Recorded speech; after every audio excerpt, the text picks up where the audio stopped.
That was divine timing. The Don Dada, the head in charge, the immediately, like, please. She knows how to make good food. Women's empowerment, women in STEM, women achieving the shit. I was aggravated. I'ma put my drinks up. I'ma tell my sister your secrets. Hello, welcome back to my channel. My name is Kayla, and today we are going to be doing a mid-year reading wrap-up. I don't know about y'all, but this first half of reading this year has been extremely interesting for me so far. I really went into it with no expectations, no reading goal in mind, no like trying to hit a certain genre. I feel like my top two goals were to number one, read more, and number two, read more books that I enjoy. Try to really hone in on my reading taste. And I feel like I've done a pretty good job of that so far this year. I don't know my current year rating at this moment. I'll put it on the screen, but I'm assuming it's close to a 4-star because based on my Goodreads so far, most of my books have been 4-star this year or 5-star. I have not had a 2-star yet, so I feel like things have been going pretty well. I got to a total of 16 books for this first half of the year, which I know sounds like a lot for some people, not much to others. I frankly, considering I have not been able to read more than like 30 books in a year, probably since like 2021 or 2022, I have my Goodreads set at 36 books for this year. That's my goal of 3 books per month. And even though I was not on track for like the first like quarter of this year, I definitely have kind of gotten back into it and read some more things to make up for it. So I'm excited to talk to you guys about everything we have read today. Okay, so the first 6 books, yes, you heard that right, 6 books. 6 out of 16. What is that in percentage? I can't calculate that right now, but at least 3/8 of my reading has been this one series this year, which is the Dream Harbor series by Lori Gilmore. This is a small town romance series, and I guess the best way to describe this would be Gilmore Girls personified. I'm sure you guys can tell by the name Lori Gilmore. This is very Gilmore Girls coded. And I've been reading all of these books for the first half of 2026. So there are 6 books currently out. I started this in January, and I literally just finished the new release that just came out this year, the Daisy Chain Flower Shop, this past week. So we have a lot to get into. So the first book is The Pumpkin Spice Cafe, which follows Jeannie and Logan. This is a grumpy sunshine romance, obviously small town, and I gave this a 3. I do feel bad because I feel like it's not fair, but the first book is always a setup book to like introduce us to the world and the characters in the town. And so I automatically feel like the subsequent books usually kind of benefit from this first book setup, but still, I mean, I enjoyed it, so 3-star. Next is what I would argue is my favorite, which is the Cinnamon Bun Bookstore. This follows Hazel and Noah. It is a summertime romance. I actually read this when I went to Cabo earlier this year, so maybe it kind of benefited from that location, but it's very summery, very cute, reverse age gap. She is older than the guy, Noah, and it's kind of like nerdy, cute, quiet girl meets very outlandish, extroverted, playboy, rake-ish guy. It's really cute. So this was definitely my favorite so far, 4-star. The Christmas Tree Farm, which is book 3. This follows Kira and Bennett. This is like another grumpy sunshine, but the girl is more grumpy than the guy. And Bennett is actually Jeannie's brother from the first book, so we have that kind of tie. I should mention that all of these people are friends. This is a very found family like story and series. They end up sharing a house together. Super cute. I gave this one a 3-star, I believe. The Strawberry Patch Pancake House, I give this one a 3.5. This follows Archer and Iris. He is a world-renowned chef, kind of living this single bachelor life, working on his career, until he finds out that he accidentally conceived a child and is forced to move back to Dream Harbor after finding out that his child's mother has passed away, and he hires a nanny. So it's a nanny and like dad romance. There's a kid involved. That, if you guys know me, y'all know that that is one of my favorite tropes. And then we have the Gingerbread Bakery, which I initially gave a 4, but I think upon reflection, I'm going to bump down to a 3. Not because it was bad by any means. I just think that this one was the most hyped one out of all of the other books. We really had a big lead up to this couple, and it didn't exactly deliver the way I wanted to be delivered. This is following Annie and Mac. We meet Annie literally book one. I think we meet Mac too book one. Like, we've known them for ages. Their relationship has kind of been built up. It's an enemies to lovers dual timeline. We see them fall in love in the past, what went wrong, and then what happens in the present now. Though I was happy to finally see them together. I mean, we've been getting their relationship teased from us since literally book one of them beefing with each other. I don't know, I just could not for the life of me fathom why they had not spoken in almost a decade, especially because he'd been living in town for at least 2 to 3 years prior to the event of this book. You would think you would have had at least one conversation about what went wrong, but no. They just kind of were hating on each other for so long, and it kind of felt childish and unbelievable. But I know it still worked for some people. I know enemies to lovers is a really big genre for some people, so I would not write this one off. The most recent one I read, which I actually finished on the last day of the month, which is the Daisy Chain Flower Shop. This is book 6 of this series, and it just came out this year. I don't know why I like this one so much. It's not usually like one of my favorite tropes or anything like that. It's more like extroverted girl, introverted boy, which, if you guys remember from the Cinnamon Bun bookstore, was kind of like the opposite of what this one is. But I still kind of felt very similar vibes to it. I was very like giddy and blushing and cute when reading this. Daisy is kind of like a close friend to Iris from book 4. Elliot just moved into town. She thinks she's cursed because her last engagement and marriage did not go so well. He's reeling from a divorce, but they kind of fake date to convince the town that they're all good because Daisy owns a flower shop, and because her failed relationships, everyone thinks that she should not do weddings, because if you get your flowers done by Daisy, then you are bound for divorce based on this like curse that the mayor kind of inflicts on her. I really like this one. I give this a 4-star. This one was really fun, and I don't know, I just, again, like I said, giddy the whole time. If I had to rank them, this is like very non-solidified. This is just kind of how I'm feeling in the moment. The series is not even done yet, I don't think. We already got hints about Caleb, who is Elliot's brother from the last book, having his own book with the vet named Vivian, so we'll see. But so far in my ranking, number 1 would be book 2, book 6, book 4, book 5, book 1, and then book 3 at the end. No shade to Kira and Bennett. I don't know, they're sort of just not clicking with me that much. So yes, that was the Dream Harbor series. Again, like 6 of the 16 books I read this year so far.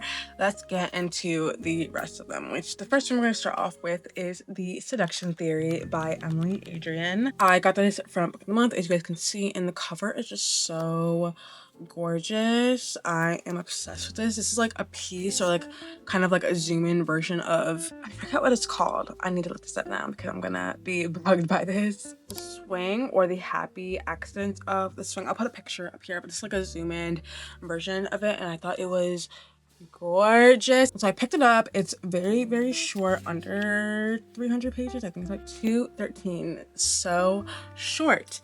And I feel like based on what I've seen from Goodreads reviews, it's also very polarizing. This is basically following 2 professors who are a couple through their marriage and eventual infidelity. First, the husband Ethan and his, I guess, like administrative assistant Abigail, and then his wife Simone and her graduate student Robbie. Robbie is the actual one who's telling the story and narrating it to us, and it's supposed to kind of be her thesis, I guess, for this department's program in this college that they both are teaching for. And it explores them both stepping outside the relationship, what these other parties are feeling, what constitutes cheating, or just emotional cheating, or cheating at all. I like this book in particular, like I like a lot of other books, in that there is no real one character that you 100% are rooting for. It's kind of like the Am I the Asshole Reddit thread. It's like everyone sucks here. Basically everyone here is a piece of shit in some way or the other. And I think it poses a lot of interesting questions about monogamy and being in a couple for so long and knowing each other and desire, and how you could have literally the perfect wife, like the hottest, best, sexiest, smartest wife in the world, and still feel lacking. In that same vein, you can also be the hottest, gorgeous, most smart woman in the entire world and get cheated on. And what do you do about that? And how do you react? And do you stay or do you leave? And I actually really enjoyed this one and I ended up giving a 4. Please Don't Go by E. Salvador. So I read this on Kindle Unlimited. I don't remember exactly where I found this. I want to say it was on TikTok or something. But I remember like seeing something being like, this is like the book that emotionally destroyed me the most in like the past year. Like, y'all need to read this. And I was like, sign me up. God, I am a mess. Okay, why would I sign up for this? And I will say, okay, you need to be cautious reading this book. It is very, very heavy. I have not seen such graphic depiction of such dark scenes in a book in a while. So again, please, trigger warnings, all that. But this is the first book in the Midnight Strike series by E. Salvador, and it's basically, from what I am kind of envisioning, going to be a baseball romance series following like college players. This book follows Josephine and Daniel, and Josephine in the beginning of this book is not doing well. In fact, the original reason that they both meet is him saving her from her unaliving attempt, if you're catching my drift. I'm not trying to get like this video taken down. Like I said, very, very graphic, this book. And it is long too. It's like almost 700 pages. So you're really on this emotional ride with these characters. Both Josephine and Daniel are extremely broken and reeling from their past. They're dealing with a lot of emotion, a lot of feeling, a lot of doubt, a lot of self-hatred and self-blame. And I think that emotional element is really well done. I definitely felt my heartstrings pulled on when reading this book, and I'm sure a lot of other people did. It's very emotional. It's very sad. I think I was tearing up, if not crying at some points. Like, it was a lot, okay? Daniel and Josephine are literally the cutest. But I'm so happy you're here, Josephine notes, like, they literally melted my heart. Both of them did, frankly. They both cared so much about one another and were really, really committed to each other's well-being, which I feel like is also very relatable. The way that they both wanted to make sure the other were okay, Daniel and Josephine, without fully making sure that themselves were okay, is something I totally relate to, you know? I feel like it's easy to recognize other people's kind of unfortunes and what they're going through without fully grappling with your own. And so that was also something that was very interesting to see. I loved the Hispanic representation, Puerto Rican. I loved the music and the needle drops. I initially gave this a 5. I am going back on that and giving it a 4.5. The only thing I will say is that even though like I enjoyed the time that we got to spend with the characters, I do wish it was cut down by at least 50, if not 100 pages. There were just some parts of it were a little bit too repetitive. But besides that, no notes. Like, I am waiting for book 2 immediately. Like, please. I'ma put my drinks up. I'ma tell my sister your secrets. Problematic Summer Romance by Miss Allie Hazelwood. I feel like there's no true year-end wrap-up without Allie Hazelwood making it onto my list. Every single time she blows me away. She knows how to make good food. And this one was no exception. I gave this a 5. When I was thinking back to how much fun I was having reading this, how much joy this brought me, how excited I was to keep reading, I feel like this can be nothing but a 5-star. This really did it for me. This is technically book 2 in like the Not in Love duology. The first one follows the brother of the main character in this book as well as his best friend. So this is a brother's best friend romance. Age gap, it's still a timeline, it has summer vibes, and I don't know, it just really, really hit everything I wanted it to. The chemistry was palpable in this book, okay? We get the dual timeline, we're getting the past and present, and you can feel their vibe and their drawing to each other through the words, the dialogue, the feelings, the emotions, the will they, won't they of it. 5-star, Beautiful. Next we have Atmosphere by Taylor Jenkins Reid. I quite literally just pulled this off of my shelf right here. I did not write a full review of this on Goodreads, but what I did write was that I read this during the Artemis 2 kind of landing and launch and all that stuff. That was divine timing. I really feel like it contributed to this book. I don't know, I'm just in a really women's empowerment, women in STEM, women achieving the shit ever in my life, and this book really worked for that. One thing I really love about Taylor Jenkins Reid is that this is kind of marketed as a love story. It literally says Atmosphere, a love story in the title, but it's so much more than that, and you get so much more wrapped up and connected to these characters outside of their romantic and love story that it makes that romance so much richer. Our main character in this story is Joan Goodwin, who works for NASA. She's always wanted to be in space, always wanted to be an astronaut, has been working hard her entire life to achieve this mission, and she is also working closely with Lydia Danes, who ends up being her love interest, and you see them trying to navigate both trying to become these amazing astronauts, achieving their dreams and their job professions, as well as finding love and trying to hide that and keep it private, especially in this like 1960s, 70s landscape where lesbian relationships are just not a thing. And Taylor Jenkins Reid is always a hit for me, so 5-star. And then my first reread on this list that I read this year was Every Summer After by Carly Fortune. I genuinely was so excited to reread this again. I read this for the first time the year it came out, 2022. I was in love with it. I was obsessed with it. I was enthralled with it, okay? I think I even read this before Love in Other Words, which to some people might not mean anything, but I think if you know, you know, okay? Like, this was the blueprint for me before I even read the blueprint. And I was in love. This is a friends to lovers dual timeline romance. It's summer vibes. We have vacation house. We have them growing up throughout the years with each other. Writing is really good. The storytelling is really good. It really transports you to that feeling of being a young adult, being a teenager, and falling in love and having a crush. Like, however, there is a plot point at the end of this book that happens, and I was aggravated. I want to see if I can play a TikTok. If not, I'm going to put it in the description of this video so you guys can watch, because it really kind of helped me come to this realization of this book. It is the worst book I've ever read, not because the author doesn't know how to string a sentence together. She's actually really good at that. It's the worst book I've ever read because the author sacrificed every great thing she built just to try and get an emotional response from the audience. That you can write romance that doesn't involve characters making stupid decisions to get to an emotional payoff. Getting your audience to hate your characters takes no skill. It doesn't matter if you got an emotional response for the audience, if you ruined your book to do it. That does pop out at the end. It's not just something that kind of offhandedly happens that we are able to ignore or bypass.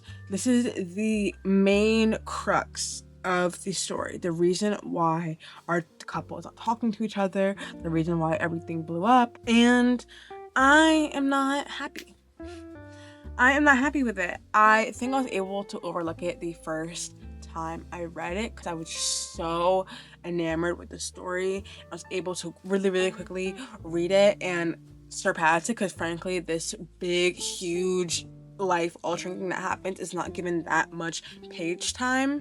But looking back, like that guy said in the TikTok, what was the point? Building up this amazing love story with these characters that you instantly fall in love with and have so much nostalgia for and connection for, just for you to ruin the relationship over bullshit, over things that don't even make sense. Like, if it made sense of Percy's character, fine.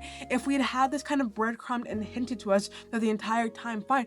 But we weren't. Or at the very least, even if it was kind of loosely hinted upon, it was not convincing. So I gave this a 4-star this time around, which is not a bad rating, it's actually a pretty good rating. I feel like it's mainly because I don't know how to rate this book anymore. I don't know how I feel. Like, I don't want to give it automatic like a 1 or a 2 because I don't feel like it deserves that, but I'm very disappointed. Okay, and then finally, we are down to our last 5 books. And I do want to talk about these briefly because I did read them for the first half of the year. However, I have an entire vlog coming up. Hopefully, crossing my fingers, it'll be out this week. It's been taking me forever to edit and get all of my feelings condensed down. I have literally like over an hour of footage sitting in CapCut right now, and that is after the rough cut. So let's see what we can do with that. But I set myself up on a challenge to read books based off of the Goodreads awards and the little bookmark kind of markers for the month of June. So I read 5 books for that challenge, and they all really had some pretty good ratings and success. So I do kind of want to briefly mention them. The first one I read for that was Good Spirits by B.K. Borson. I have not read a B.K. Borson in a while. I've accidentally read one of her books, which I have right here, Love Light Farms by her, but I did want to try some more of her work, and I picked up Good Spirits, and it went really well. I gave it a 4-star. Christmas Carol retelling, very holiday and winterish vibes, so cozy, so cute, so sweet. You see them go into their past, discover their history, and realize how that informed their future decisions, and fall in love, which was adorable. Then I read Yesteryear by Carol Claire Burke. I feel like this is one of the biggest, most talked about books of the year so far. If you don't know, it's following a trad wife influencer in modern day named Natalie, who eventually gets brought back to like the 1800s in that original time period that she's kind of, you know, playing and trying to monetize. It was really interesting and definitely a conversation starter. This is like a peak book club book to me. I feel like you can really draw and extract a lot of conversation to be had. So this is something I definitely read with like a partner or a buddy read or whatever. And then we have the Don Dada, the head bitch in charge, the emperor of this kingdom, Miss Alchemized by Sen Lin Yu. This by far is probably my favorite book of any of the ones I've read so far in this entire video and this entire year. This book has really packed a punch, really just set itself apart from the rest of my reading. I don't know, I really enjoyed this one. I don't even want to begin to try to describe this.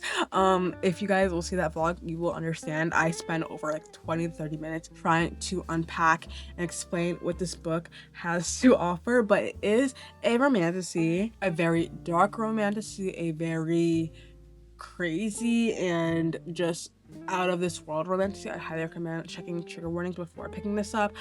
It's very, very, very graphic. Kane and Helena and their relationship and kind of overcoming all these trials and tribulations to be together. Our main character experiences memory loss in this book, and the way that was handled and how we are both, her and us as readers, or both kind of unveil this information and discovering it along the way, I feel like was masterfully done. Like, there's just so much I can say. There's so much I can say, and I don't want to keep rambling on.